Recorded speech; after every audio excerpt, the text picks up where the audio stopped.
Hey everyone, it's Jack from Cultaholics.com, and it's Friday, and you know what that means. It's my favourite time of the week. That's right, it's the time we get to look at stats and figures and numbers and tables and just nerd out over my wrestlers of the week. Tremendous. As always, a few honourable mentions. Roman Reigns really should be on the list this week, but he missed out because there were so many other good people. To be honest, everyone in that mammoth gauntlet match on Raw could arguably have a spot on this week's table. Also, Flip Gordon, really good match with Zack Sabre Jr. over in PWG. I think that was Flip Gordon's first PWG match. And Cody Rhodes, Will Ospreay, and Robbie Eagles, an Australian wrestler, all had a really good triple threat match during New Japan's tour of Australia this week. But unfortunately, I didn't see it. And also, I think there were enough things involving storylines this week that they might not have got on the list anyway. But still, well done to Ospreay, Cody, and Robbie Eagles. And commiserations to Ospreay, because that means that he can't extend his lead at the top of the table. Will anyone be able to jump up and challenge him for our leader? Let's find out as we look as we get into it, as we look at it. Wrestlers of the week. Number 10, one half of Aussie Open, and the man known as Dunkzilla. Don't know what it means. Do you know what it means? Don't know what it means. Mark Davis, the Australian man, over in Progress, had an Atlas Championship match with Walter, the champion. Right, if you've heard about this match, because when it happened live, Twitter was immediately swamped with pictures of Mark Davis's really bloody chest. He took a lot of chops in this match, and early on was just bleeding from his chest. It happened really early on, to the point where I thought he might have bladed his own chest, in which case, what are you doing? But I don't think so. I think it was just the sheer velocity of the chops just cut his chest open. I hope so anyway. I hope he didn't blade his own chest. That'd be nasty. Now, if you've ever watched Mark Davis wrestle before, you'll know that he's not just a big bear of a man. He's also pretty agile as well. This was on display also. He hit a suicide dive at one point. Very nice. Everyone in the first sort of 5 rows went, whoa, I'm going to die.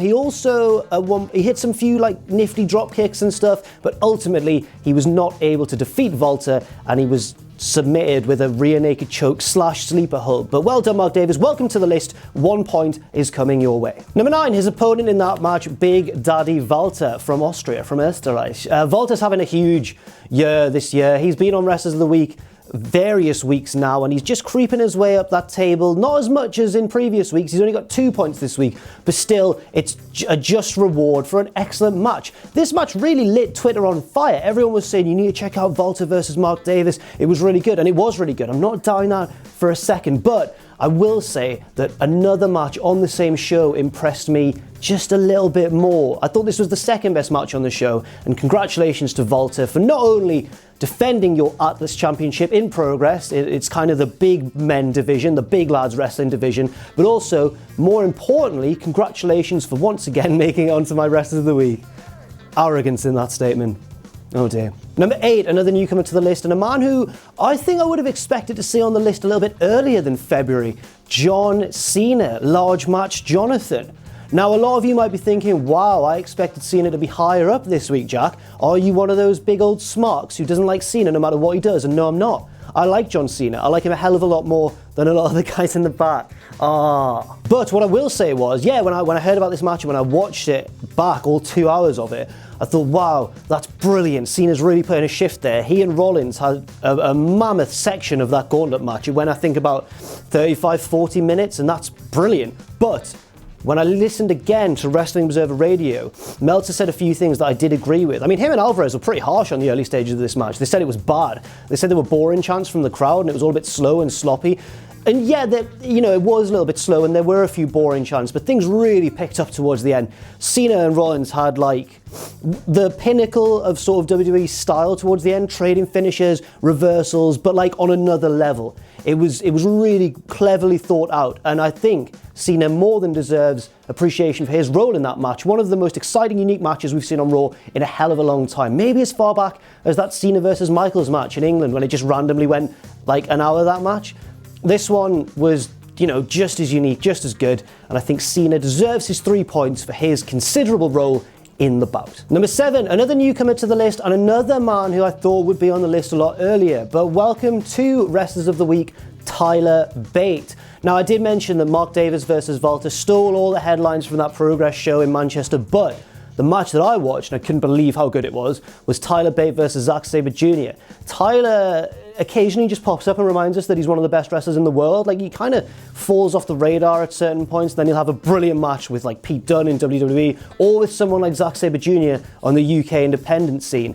And yeah, Zack Sabre Jr. is kind of the ultimate ring general when it comes to technical style matches, and this was a technical style match, but Tyler Bate more than held his own. There were some really good moments where he was like caught in one of Zack Sabre Jr.'s devilish holds, and he had to race for the ropes and grab the ropes, and everyone was like, it's good wrestling, that. I sound really smarky for preferring a match where there was lots of golf claps and like, oh, that's really clever, over a match where two massive men just caved each other's chests in, but I just enjoyed it more. I thought that Tyler Bate, especially, was perhaps a little bit underrated in the match. Everyone, might watch it and think, Zack's a technical wizard, he's not the only wizard to come out of the UK and all the rest of it, but I think you can't underestimate Tyler's role as well. So well done, Tyler, and also, really like your punches. He's really good at punching.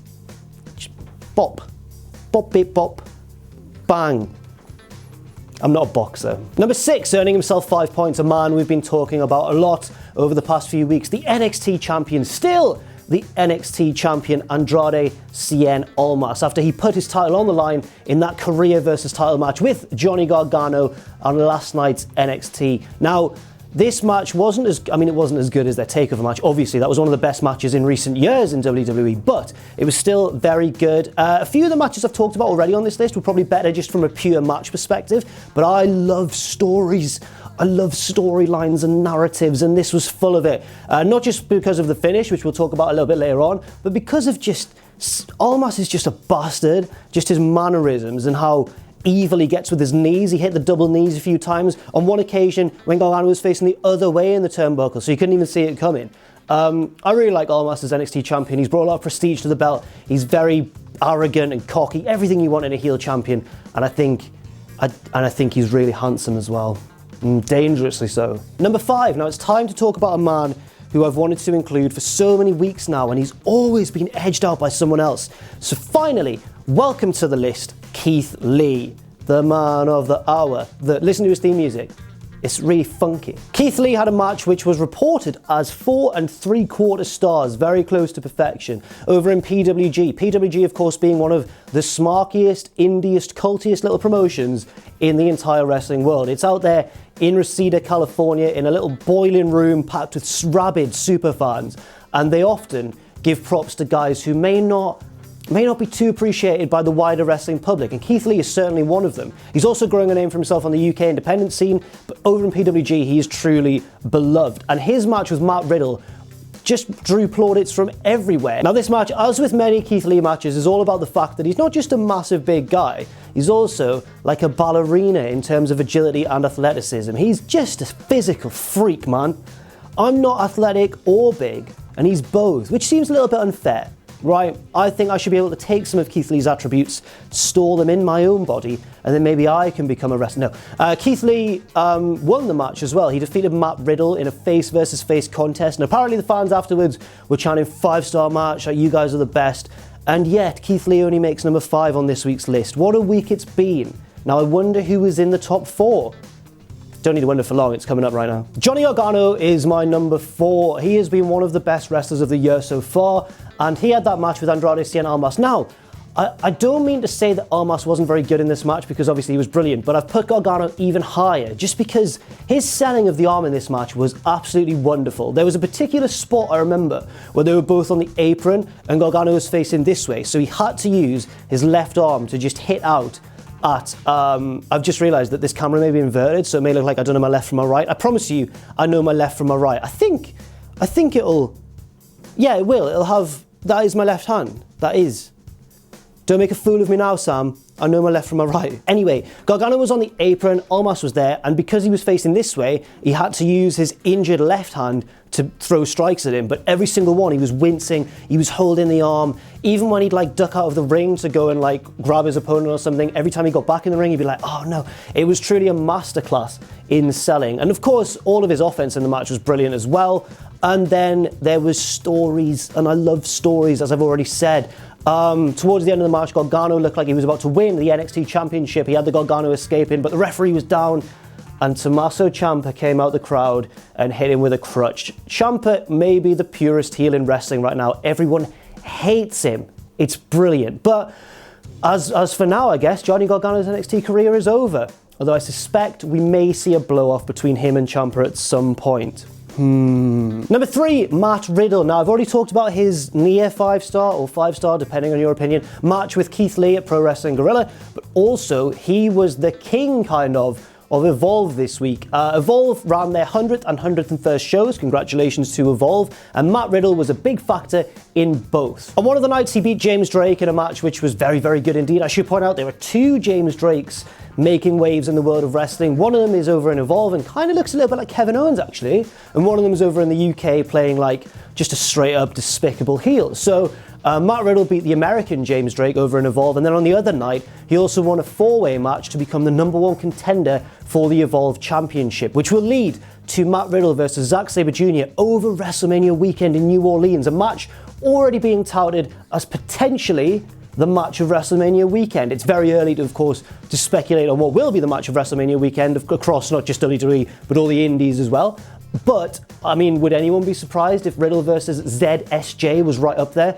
I, for one, certainly would not be. Number 2, and a man who's already been Wrestler of the Week one of the weeks. I should point out, have you noticed, there's not been a 2-time winner of Wrestler of the Week yet. That's really exciting, isn't it? And I know that I'm called biased against Will Ospreay a lot, but I don't think, if I go back and look at it, I don't think I've made Ospreay Wrestler of the Week once, guys. So, what have you got to say about that?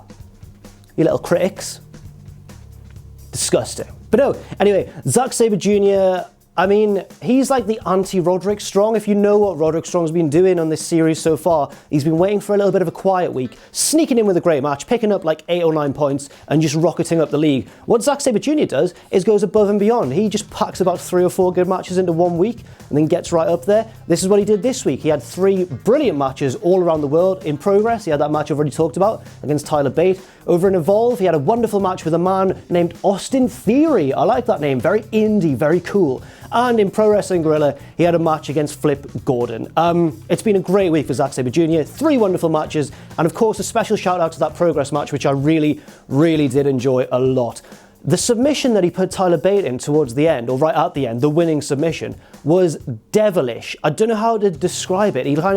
They were on the floor, he was on his back, Zack. He had Tyler's head in between his legs and his arms like that, and he was elbowing him. It's like nothing I've seen before, and I've really not done a good job of describing it there. I've not done it justice. I'm sorry, everyone. I've let us all down. And number 1, I've never ever, in the history of Wrestlers of the Week, from the 2-month history of Wrestlers of the Week, but I've never had my Twitter mentions explode with recommendations for one wrestler quite as much as I did this week. And that man is, I'm sure as many of you have been hoping, that man is Seth Rollins. Now, some wrestlers on Wrestler of the Week wrestle better than everyone else to get to the top, as we've seen with guys like Johnny Gargano in recent weeks and Kenny Omega in the very first week. Some wrestlers wrestle harder than everyone else. Timothy Thatcher almost killed himself in a match with Volta, and he became Wrestler of the Week. Some wrestlers wrestle longer than everyone else, and you know what? It worked. I'm a sucker for that. Seth Rollins went over an hour by himself on Monday Night Raw. The longest performance in the history of Monday Night Raw, I believe, and if you look at it a certain way, also the longest match in WWE history. I'm talking, of course, about the Gauntlet match featuring, let's just run through them in order, Roman Reigns, Seth Rollins, John Cena, Elias, Finn Balor, The Miz, and Braun Strowman. I nailed it.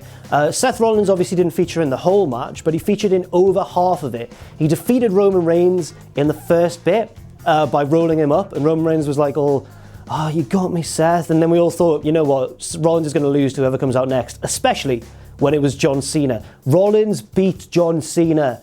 He beat Reigns and John Cena back to back. That's like climbing Everest and then going, you know what, I fancy a bit of K2 as well. I think K2 is the 2nd biggest mountain in the world. Can anyone clarify in the comments? I think it's K2. Everest, then K2. Then Kilimanjaro. Of course, Rollins wouldn't have made the #1 spot in Wrestlers of the Week if he just wrestled a long match, but he was also so good as well. The selling, the exhaustion, the counters, the moves, especially the end of the bit with Cena. Cena hit an AA, held onto the arm and went for his double AA. Rollins just blocked him, picked him up. I think there was a knee to the face, a super kick to the gut, and then the curb stomp.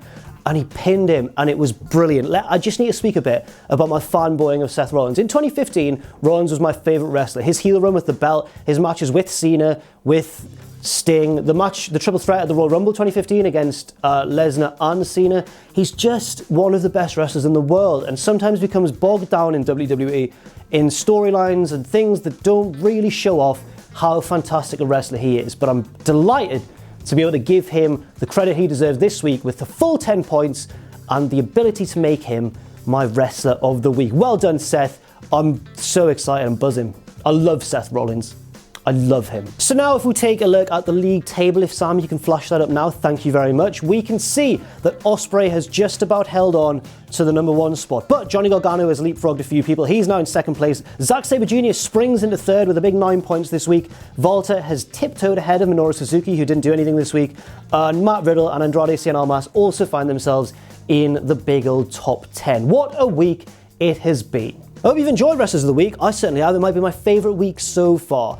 Well done to Seth Rollins again, of course. I've been Jack from Cultaholic.com. Don't forget throughout the week to tweet me with your recommendations for matches and stuff and wrestlers that I should watch. And check out our Patreon as well, patreon.com/Cultaholic. You can follow me on Twitter at Jack the Jobber. You can follow all of us at Cultaholic. And finally, never ever forget, of course, to join us.